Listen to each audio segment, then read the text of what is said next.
Essas aulas fazem parte do período de capacitação realizado em 2022 em parceria da Escola de Química e Alimentos, da FURG, Universidade Federal do Rio Grande, com o Laboratório Atlas, Termodinâmica Aplicada e Simulação Molecular, da Escola de Química e do Programa de Pós-Graduação em Pesquisa em Engenharia Química da Universidade Federal do Rio de Janeiro.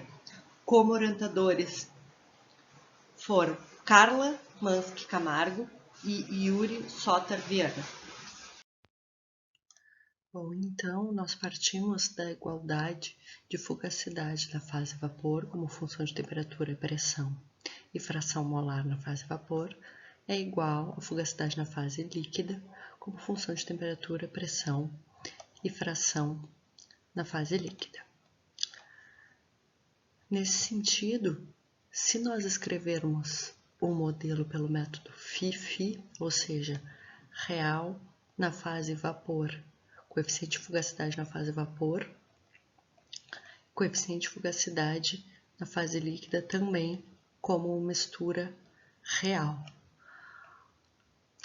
Neste exemplo, nós utilizaremos a lei de Raoult modificada, ou seja, nós temos a mistura na fase vapor como sendo ideal, coeficiente de fugacidade na fase vapor igual a 1. Então, nós ficamos com o lado esquerdo da equação YI vezes a pressão. E a fase líquida fica dependente só de temperatura e fração molar na fase líquida. Então, agora nós substituímos o coeficiente de fugacidade pelo coeficiente de atividade. Nesse exemplo, nós temos o cálculo do coeficiente de atividade, o gama, utilizando o modelo de Margulis para mistura binária, método de cálculo direto de pressão de ponto de bolha, diagrama de equilíbrio líquido e vapor deste método, pressão versus fração molar do componente 1 na fase líquida, fração molar do componente 1 na fase vapor e fração de alimentação Z1. Método de cálculo iterativo de pressão do ponto de orvalho e o diagrama de equilíbrio líquido-vapor deste método iterativo. Também pressão versus XI, YI, ZI. No editor, no Spider, nós importamos o NumPy e damos um apelido para ele, a ZNP, então daqui para frente nós chamamos NP. E ele serve para fazer vetores. O Matplotlib, nós importamos também o PyPlot, chamamos de PLT, que é o pacote para desenhar gráficos. O Matplotlib inline, que é a configuração de desenho do gráfico no campo de resultado da célula no próprio arquivo. Bom, aí como constante dos modelos termodinâmicos no sistema internacional, nós utilizaremos o R, 8,314, aqui é a unidade dele, como comentário, temperatura dada 298 em Kelvin, pressão de saturação do componente 1 na temperatura dada, tá? Nós não iremos calcular a pressão de saturação, 1 vezes 10 na 5, tá? O Python tem essa formatação 10 na 5, E na 5, pressão de saturação do componente 2 na mesma temperatura dada, 20 vezes 10 na 5, ambas em Pascal. Então, primeiramente, nós vamos escrever a função que calcula o ln de gama 1, coeficiente de atividade do componente 1, e ln de gama 2, coeficiente de atividade do gama 2, a partir das frações molares na fase líquida e de temperatura. Então, escrevemos, como já aprendemos em termodinâmica 2, função que recebe uma composição com x1 e x2 e vai retornar, vai dar como resultados os coeficientes de atividade gama 1 e gama 2. Cálculo do logaritmo de gama de cada componente para a composição dada pelo modelo de Margulis de um parâmetro. Então, nós escrevemos aqui a equação, tá? ln de gama 1, conhecida já, x2 elevado ao quadrado, tá? O elevado, ele é 2 asteriscos, vezes o A, que é o parâmetro de Margulis, divididos por RT. ln de gama 2 é o x1 elevado ao quadrado, vezes o A, divididos por RT. Então, o gama 1 nós chamamos agora o NumPy, como NP, é igual ao exponencial de ln de gama 1. E o gama 2, NumPy, né, que também é utilizado para chamar algumas operações, não apenas os vetores, é ln de gama 2.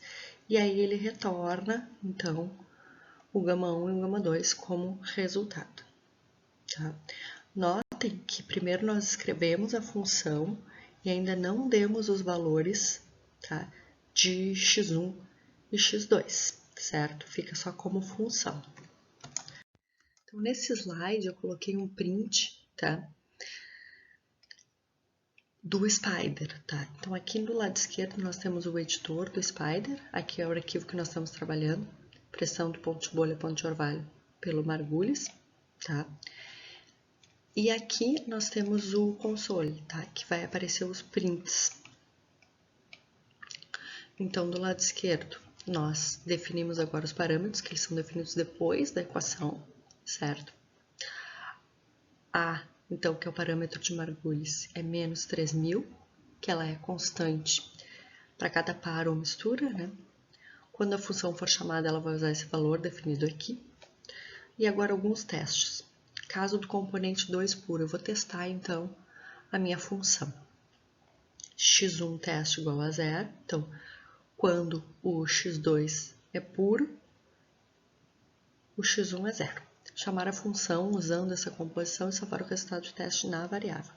Então, agora já chamo as variáveis γ1 teste, γ2 teste, tá? Gamas que vão aparecer no cálculo, tá? Entre vírgulas. E aí eu vou chamar a função γ que eu já nomeei anteriormente, tá?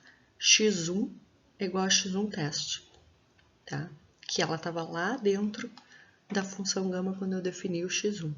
E o x2 também, tá? Como agora eu estou dando esses valores, então eu vou dizer que eles são iguais a x1 teste, x2 teste. E aí, então, agora eu vou imprimir γ1 teste, γ2 teste, tá? E aí eu tenho aqui a minha conferência, ó. γ1 teste, γ2 teste. Então, a fração molar do componente 2 tende a 1, certo? Então, a fração molar do componente 2 tende a 1, correto? Aqui 1. E o γ do componente 2 tende a 1. Também, certo? Porque eu já defini. Agora, nós temos... Então, agora o cálculo da pressão do ponto de bolha, cálculo explícito, direto, tá? De pressão e composição na fase vapor, o Y, tá? Agora, dado que x é igual a z. Então, eu vou definir a função aqui, P bolha, como função de Z1 e Z2. Então, eu preciso da composição global, x1 é igual a Z1, x2 é igual a Z2. Primeiro, cálculo dos gamas com esta composição. γ1, γ2, que foi calculado anteriormente, né, pela função γ. x1 é igual a x1 deste valor, x2 é igual a x2. A equação da pressão com a equação clássica do P somatório. Lembrando que quando a gente calcula a pressão do ponto de bolha, a gente diz que o somatório de YI é igual a 1. Então, o somatório de YI é igual a 1 vezes P é igual ao somatório de XI vezes γI vezes PSAT. Então, escrevendo aqui, P é igual a x1 γ1 vezes P1 SAT 1 mais x2 γ2 vezes P2 SAT 2, no caso do binário. Posteriormente, eu vou ter o cálculo pela lei de Raul modificada das frações molares na fase gás, y1 é igual a x1 vezes γ1 vezes P1 SAT dividido por P, y2 é igual a x2 vezes γ2 vezes P2 SAT dividido por P. E aí, eu quero que ele retorne, que ele calcule a pressão do ponto de bolha e a composição da fase gás. Então, retorna P, y1 e y2. Então, agora eu vou testar esta função do ponto de bolha. x1 teste é igual a 0, x2 teste é igual a 1. Então, o que eu espero? Quando o x1 teste, certo? Neste caso, o z1, né? Porque eu defini aqui a função P bolha como função de z1 e z2. É igual a 0, ou seja, esse x1 é igual a 0, o x2 é igual a 1, O gama 2 é igual a 1, porque é puro, né? A coeficiente de atividade de componente puro é unitário. Então, a pressão torna-se igual à pressão de saturação do componente 2, certo? Então, eu vou lá e printo resposta P bolha teste, conferindo aqui.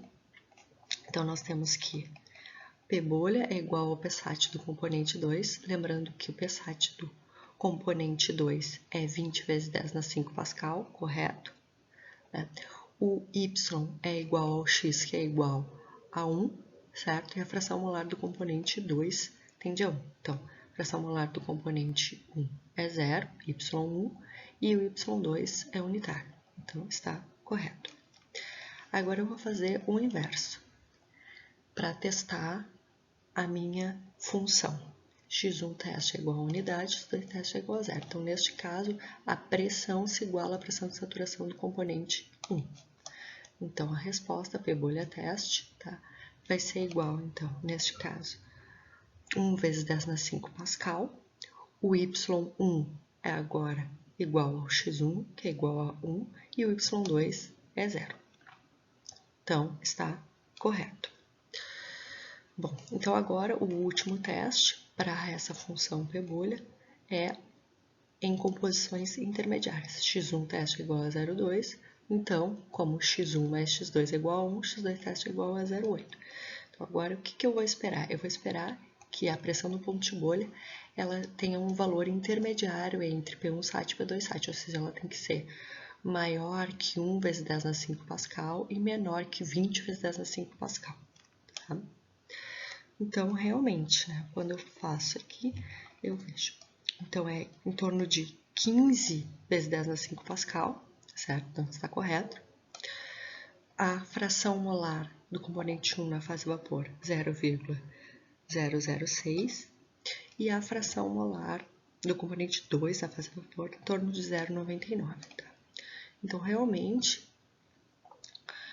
é de se esperar que a fração molar na fase vapor do componente mais leve, ou seja, do P2 SAT maior, seja a fase vapor do componente 2, mais rico, certo? É isso que eu espero.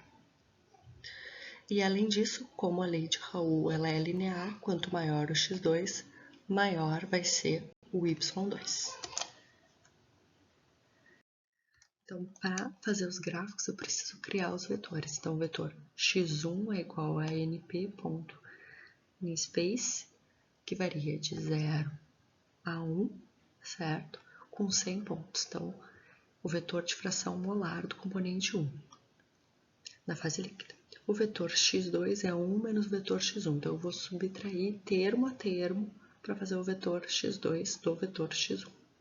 Vetor y1, eu vou criar, então, vetores de 0 para fazer o cálculo sequencial, com o mesmo tamanho, então, o np num pi.zeros 100, depois eu vou começar a preencher, crio 100 pontos primeiro, valendo 0, depois a gente preenche com os cálculos. Vetor y2 é np.zeros com tamanho de 100 e vetor de pressão também, np.zeros 100. Então, eu vou fazer um for aqui. Então, para i, tá? Indo de 0 até 99, então eu tenho 100 pontos. Então, for i em range 100, tá? 2 pontos. Então, aqui eu vou chamar a função bolha, que eu criei, usando como composição o iésimo x1 e x2 do nosso vetor para o cálculo exponencial, para cada xi, certo? Indo de 0 a 1, com o step, né, com 100 pontos. E aí, salvo a resposta de pressão e de y no iésimo elemento dos vetores. Então, para cada xi, eu vou ter um yi e um p. Então, o vetor p como função de i, vírgula, vetor y1 como função de i e o vetor y2 como função de i. Exatamente. É igual à função p bolha, escrevo exatamente como eu criei a função. Z1, porque o Z1 é a função de P bolha, quando nós escrevemos o def, é igual a vetor x1i, que foi esse vetor que eu criei, e o Z2 é igual ao vetor x2i, certo? Preciso dizer quanto que vale Z1 e Z2. Aqui é para formatar o gráfico, né? PLT, né? Que nós definimos o PyPlot, PLT Title, então eu escrevo aqui, diagrama de equilíbrio líquido-vapor, barra N, para pular a linha pelo método de pressão do ponto de bolha, gama Φ, certo? Embora o Φ ele seja unitário, né? É o método gama Φ. E aqui é para formatar, para ele ficar desse modo, com letra grega. Por isso que a gente coloca cifrão barra e depois cifrão. Aí, aqui eu tenho os eixos, certo? PLT scatter vetor x1, vetor p, tá? E aí que o label é a legenda, curva do ponto de bolha. Depois PLT scatter é o vetor y1, certo? Que eu preciso são os eixos. Vetor p, curva do ponto de orvalho, tá? PLT, label, que é o eixo p, que é o y, e o eixo x, que é o x1, y1 e z1. Então, aqui eu coloquei aqui para aparecer o p, x1, y1 e z1. Tá? O subscrito, ele é com underline. E coloco os cifrões também. Aí, colocar as legendas, os limites, né, de 0 e 1, certo? Então, aqui eu tenho a minha curva de pressão do ponto de bolha, tá? Aqui, então, nota que ela vai do P2 SAT maior, que é 20 vezes 10 na 5, ou 2 vezes 10 na 6, tá? Até o P1 SAT, que é 1 vezes 10 na 6, né? 0,1 vezes 10 na 6, perdão, 1 vezes 10 na 5, certo? Então, até aqui eu tenho a minha curva do ponto de bolha, tá? Do ponto de orvalho, agora eu vou mostrar como é que a gente faz, tá? Mas, aqui já nós temos a curva do ponto de orvalho calculado pelo método do ponto de bolha, certo? Porque eu calculei as pressões, tá? E aqui é o PY, tá? Como é que se mostra esses gráficos, certo? Então, a gente vai lá no plots, certo? E aí, eles aparecem. Então, agora o cálculo implícito da função do ponto de orvalho, porque como não se sabe o x, né, no ponto de orvalho somatório de xi é igual a 1 como entrada, então, e gama depende de x, então eu preciso do método iterativo. Então, a função do ponto de orvalho como função de Z1 e Z2, no ponto de orvalho a composição do vapor é igual ao global, então y1 é igual a Z1, y2 é igual a Z2. Então, como é um método iterativo, eu preciso de uma estimativa inicial. Neste caso, então, a estimativa inicial ela é uma mistura ideal na fase líquida. Gama 1 igual a 1, gama 2 igual a 1. Número máximo de interações e máximo 100, tá? Quantas vezes eu vou precisar rodar. E a tolerância de convergência definida como 1 vezes 10 a menos 9, tá? Preciso de uma variável resíduo com valor inicial maior que a tolerância. Tá? Agora nós vamos entrar no while para entender melhor essa tolerância e esse resíduo. Bom, então, enquanto o resíduo, tá, for maior que a tolerância e o I for menor que o I máximo, então ele vai fazer até 100 interações, então eu vou fazer o cálculo da pressão do ponto de orvalho. Então, toda essa parte, tá, abaixo, vai ser executada várias vezes até que satisfaça o critério de convergência, ou seja, o resíduo menor que a tolerância, tá? Ou que ultrapasse o limite de interações I maior que I máximo, é isso que está escrito aqui. Então, salvar a estimativa inicial ou resultado de interação anterior nas variáveis do antigo, para fazer a análise do resíduo. Então, o gama 1 antigo é igual ao gama 1, o gama 2 antigo é igual ao gama 2. Aí eu preciso escrever a equação clássica do ponto de orvalho para o equilíbrio bifásico, tá? Então, suponho um gama conhecido. Já definimos como unitário, né, neste caso, como teste. Então, para escrever a equação do ponto de orvalho é 1 dividido por y1 dividido por gama 1 vezes p sat 1 mais y2 dividido por gama 2 vezes p2 sat 2. Cálculo da composição da fase líquida a partir dessa pressão. Então, agora, Leitão modificada. X1 é igual a Y1 vezes P dividido por γ1 vezes P1 sat. X2 é igual a Y2 vezes P dividido por γ2 vezes P2 sat. Agora eu vou fazer o cálculo rigoroso dos coeficientes de atividade a partir do modelo de Gibbs de excesso, né? No nosso caso é o Margulis. Tá? Então, γA, γB igual a função γ definida anteriormente, no início, né, da nossa simulação. X1 é igual a X1, X2 é igual a X2, porque a função γ é a função de X1 e X2. Certo? Então, vai ser igual a este cálculo aqui. Cálculo do resíduo definido pela variação no valor de γ de uma interação para outra. Absoluto, porque eu preciso do módulo, certo? Por isso que eu uso absoluto. Então, o resíduo, γ1 antigo menos o γ1 mais γ2 antigo menos o γ2. Aí, depois que eu verifico esse resíduo, fim do bloco interativo, então eu volto para a linha do while até convergir. Tá? Agora, essa parte aqui do return, ela não está dentro do while, nota que ela está bem na linha, ela não está dentro do while. Por quê? Porque ela só roda após a convergência. Tá? Então, senão ela vai ficar retornando os valores antes de convergir. Então, só quando convergir, quando eu tiver esses dois critérios satisfeitos, é que ele vai retornar os valores de P, X1 e X2.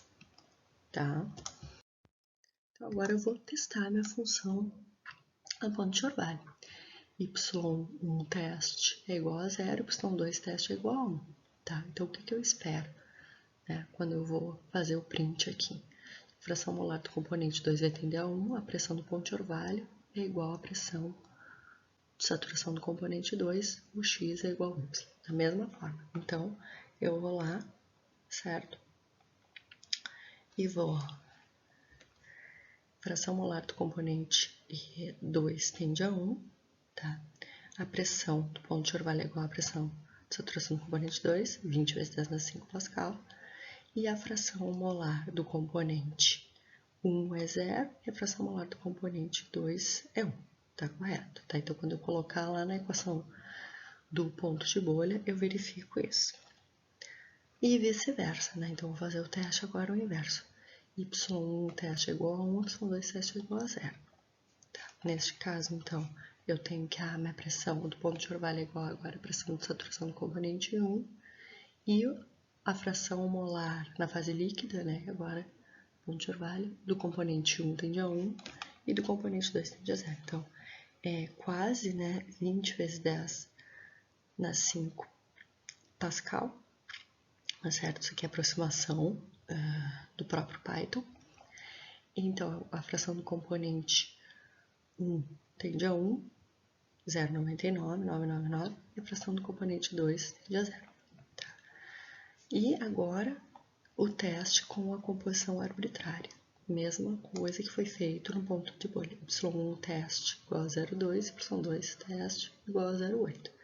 Então, neste caso, eu vou ter uma pressão entre as pressões de saturação, tá? Que equivale a aproximadamente 4 vezes 10 na 5 Pascal. Nota que a pressão do ponto de orvalho ela é menor que a pressão do ponto de bolha. A pressão do ponto de bolha para essa composição na fase líquida, certo? Ela ficou em torno de 15 vezes 10 na 5 Pascal e a pressão do ponto de orvalho em torno de 4.